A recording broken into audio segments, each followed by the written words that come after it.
Hello everyone, this is Steven from the Even Steven channel, and today's my last video on the Smith & Wesson Model 1854. Well, maybe not the last one. I kind of like this gun, so I might do another video on it one day, but this might be the last video for a while. So I've had the Smith & Wesson 1854 for a good amount of time.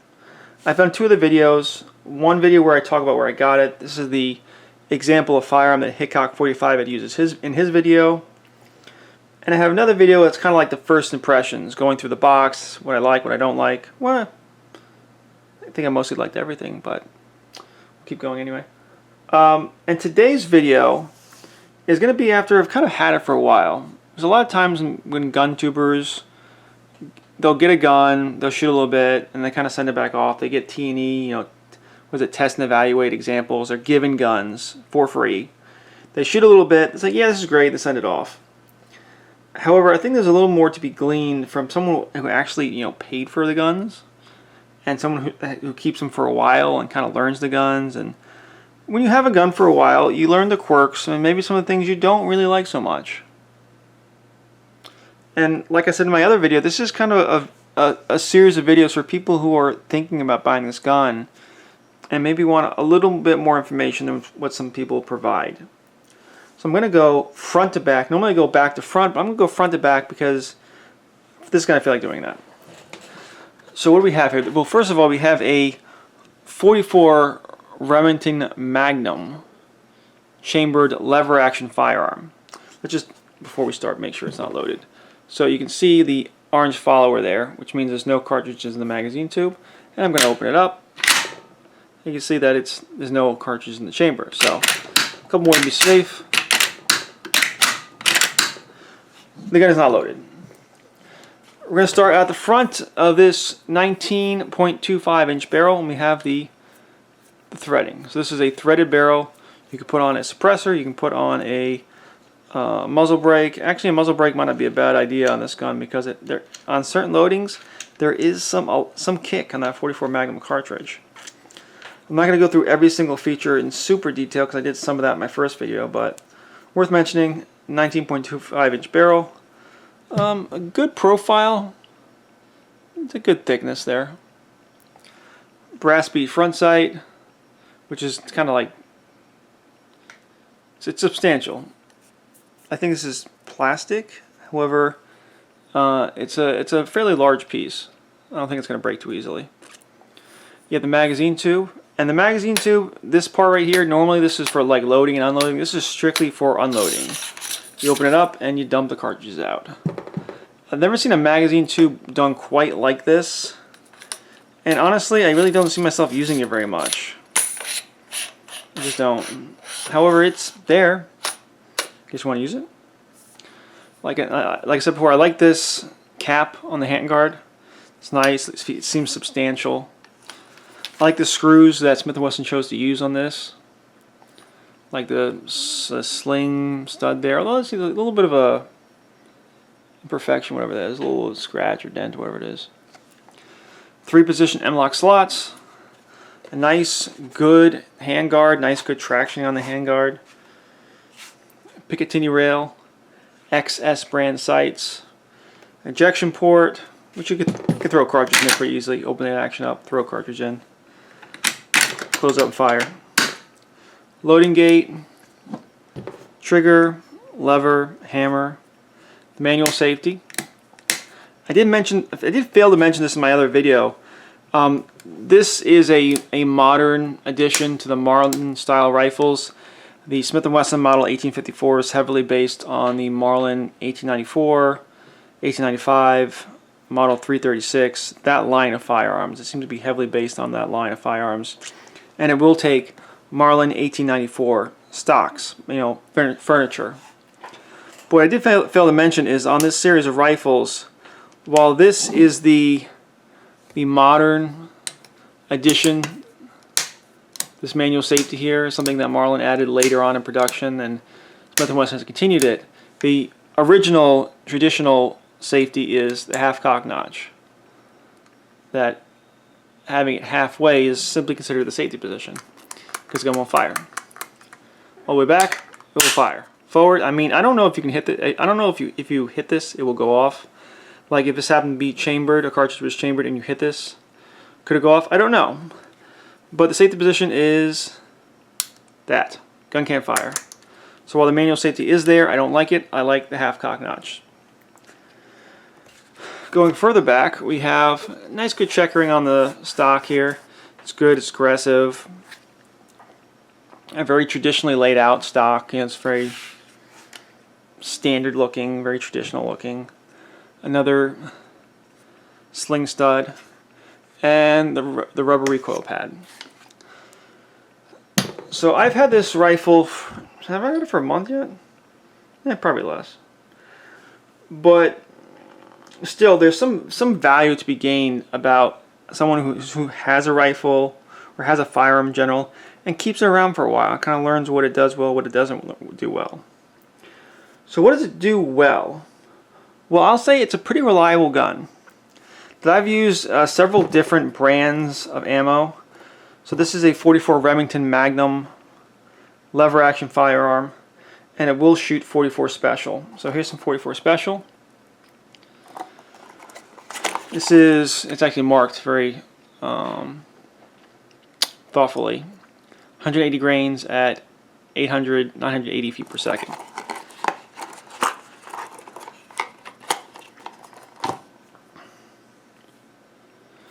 And I was shooting this side by side with this 44 Remington Magnum version, which is a heavier bullet going a lot faster. And you can see the difference in cartridges. How this one is noticeably longer. The case is longer. I don't think the bullet themselves is longer, but the case is longer, and the bullets, you know, seated equally high at the top of the cases. So there are different lengths here, and I noticed that the Smith & Wesson 1854 handled them all pretty well. You know, if the case length is a little longer, a little shorter, the overall length. So obviously the case length on 44 Remington Magnum is longer, but not always the overall length. The overall length of the bullet might be longer. So it seemed like the Smith & Wesson 1854 didn't care too much if the overall length was longer or shorter. Another load, this is MagTech Cowboy loads.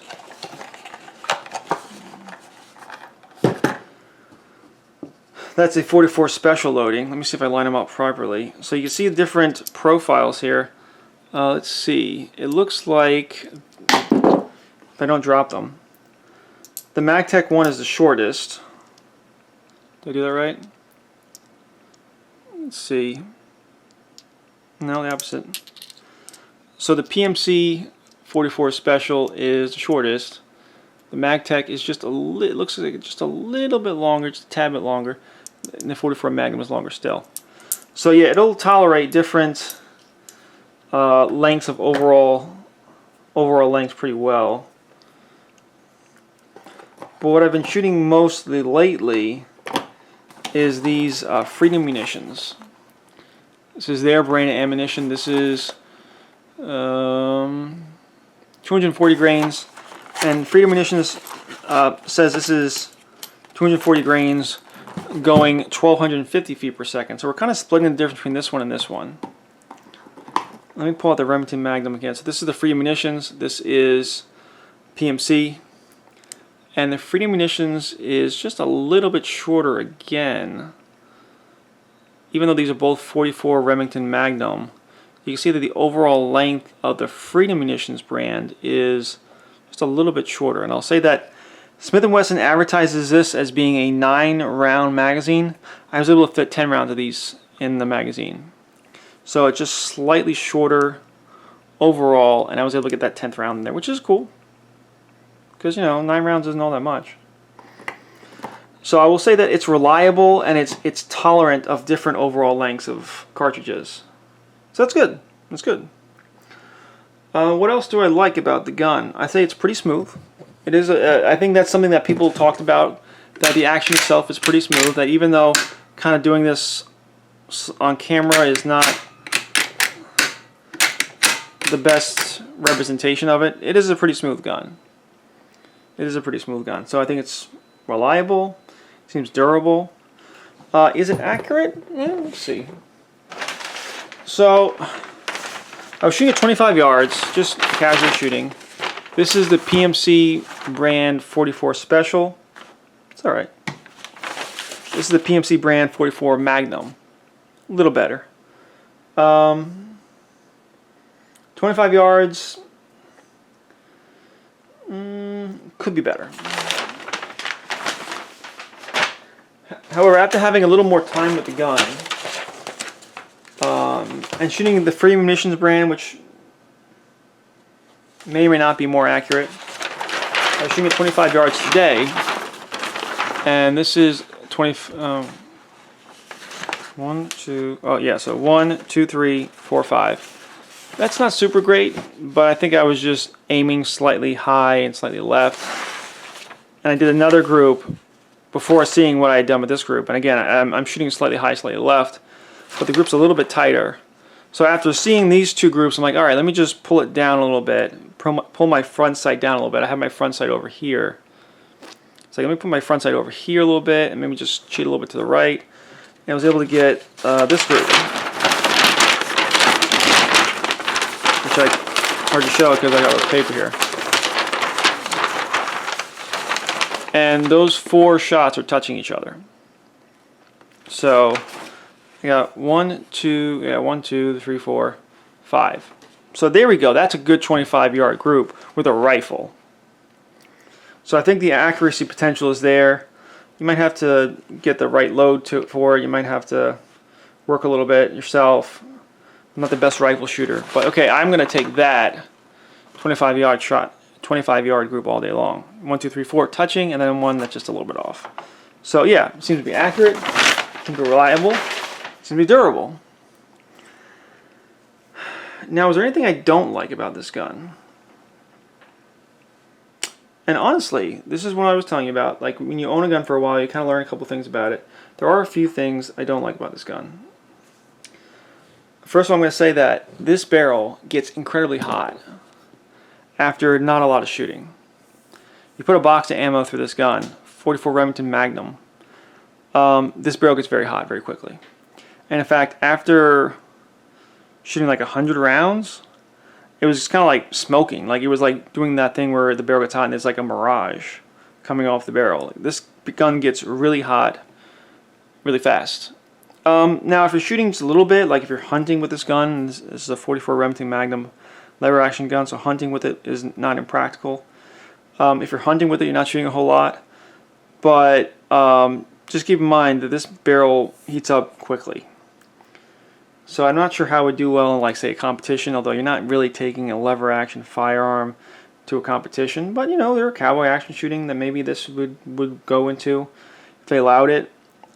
Just be advised, you know, be aware of the fact this barrel heats up quickly. So I'll say that. Is it a big deal? No, but it's one of the things you might not notice if you just have just a little bit of time with the gun. Also, the sights. These are XS branded sights.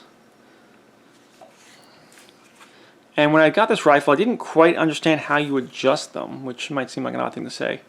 Like, I thought this screw here was like the elevation screw, because why not? No, this is actually how you take the rear sight off. If you undo this screw here, the whole sight comes off. So as a positive, this rear sight is very compact and very easy to remove if you want to use these other spaces for putting on a scope. The bad thing is about this sight is that it's very coarse to adjust. The way you adjust windage is you basically loosen one of these screws. There's screws on both sides. You loosen one of these screws and then tighten the other screw. So it's not really that finely adjusted. You're just kind of guessing. There's no click adjustment is what I'm saying. So you just, oh, I need to shoot more right. So you just unscrew this one a little bit and tighten that one a little bit. And you're kind of just moving it back and forth. Now, what if you want to adjust windage? Because I said there's, you know, this screw takes the rear sight off. This screw pushes it one way, that pushes it the other way. How would you adjust elevation? What would you do is you just loosen one of the screws, and just thread this in and out. Like, that's all it does. It threads in and out. And you can do it in, 180 degree turns or 360 degree turns. You just keep going. And from the factory, this was very, very low. And I had to bring this up quite a bit to get it where I wanted to be. So the ghost ring sights are cool. So these are ghost ring sights. You got the brass bead in the front. You got the ghost ring in the back. But they're imprecise in that the sights themselves are not super precise, and the adjustment is very coarse. Now, I think Smith & Wesson was kind of smart in doing this because they realized 80% of people are just going to throw on a red dot or a scope right away. But I'm always a guy who likes to use iron sights when I can. And, I just feel like maybe that could use a little bit better sight from the factory. Although I get it. Because 80% of people are just going to throw a scope on there, 80% of people are just going to throw a red dot on there. And the 20% of people who don't are just going to have to deal with a sight that is maybe a little finicky, a little difficult to adjust. Now, I did try to put a scope on here, but this is a Monstrum brand 1 to 4x scope. And honestly, I think under recoil, the scope moved a lot. In fact, you could see it. The scope started moving forward under recoil, like the gun went backwards and the scope stayed. So I thought I had it on tight enough, but the 44 Remington Magnum cartridge has a little bit of kick to it, so I don't know. Maybe it was me. Maybe I didn't do a very good job mounting the scope. I'm not the best rifle shooter. I'm not the best at mounting scopes, so maybe I didn't tighten this down enough. However, I feel like this gun deserves a better scope. And in the future, I'm planning on buying a Leupold scope. I'd seen one in the stores, like a Leupold HD3, which is pretty nice, but kind of expensive, and I might just get that down the line, but just not today. Another thing I didn't care for was the large lever here. And what I'm talking about is, if you look at it, there's a lot of space in between the lever itself and the pistol grip. No big deal, right? Well, 44 Remington Magnum kicks. And what was happening is my hand was getting pinched right here. As the gun was recoiling, somehow the gun would jump backwards and force my hand into the loop. And once in a while it would kind of pop open. But most of the time it would just pinch my hand. So I didn't care for that. It seemed like it would happen, well, it wouldn't happen with the 44 Specials. It would happen almost all the time with this particular loading, and a little bit less often with that. This is 1,250 feet per second. This is 1,500 feet per second. So this is basically the same bullet weight. This one's going a little bit slower. So like I said, Remington 44 Remington Magnum has some kick to it, and it just seemed like the hotter loads would just pinch my hand a little more. What I'm probably going to do is probably put one of those like leather wrapping things, but instead of having it face outward, I'm going to have it face inward. And it's not about comfort or anything like that. It's just about I'm trying to fill this space in here so it doesn't pinch my hand as much. Because I like this gun. I do like this gun overall. But that annoys me. And that might just be me. That just might be my hand and my hand size, and someone else shooting this gun might have no problem with it. Because I think the recoil isn't that bad. It has a kick. It has a kick like a rifle as opposed to a kick like a pistol caliber carbine. It has some oomph to it because you have 240 grain bullets generating a lot of recoil.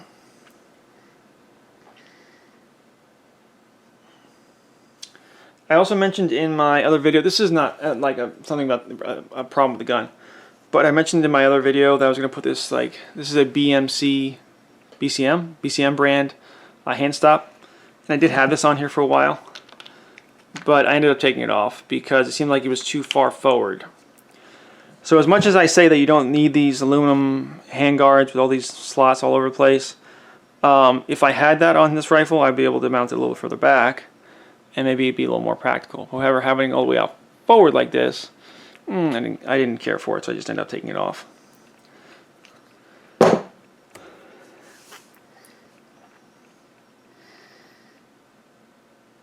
I want to say that I do like this rifle. I do like it. I'm going to keep it. But there are some things that I do want to change. Like I said, I want to fill this in right here. I think eventually I'm going to put a nicer scope. I put that cheap Chinese thing on there just to see how I would like it. It didn't seem to work well. So again, I think one day I'm going to put a nice Leupold scope on here. I'm going to fill in this lever right here. I'm going to fill this gap in so it doesn't pinch my hand so much. And honestly, what I want to do is like take it to like a pistol caliber carbine shoot, like a USPSA pistol caliber carbine shoot, and just kind of run it. Even though I realize that I'd be woefully matched against people shooting semi-automatic rifles, I think it'd be fun to do like a USPSA steel match with a pistol caliber carbine, and I'm using this. That'd be kind of fun. So I feel like I've been a little bit negative about the Smith & Wesson 1854, particularly in the second half of this video. And I want to say I do like this gun. Like I like it. I think it's accurate. I think it's reliable. I think it's durable. I think it's a handsome looking gun. I think it's very classy looking while being very practical. I just feel that there's a couple of things that I kind of want to change. I feel like this sighting system, while I was really excited about, I think it was cool, isn't as precise as I thought it might be, and isn't as easy to adjust as I thought it would be, and is really just kind of almost like a backup sight.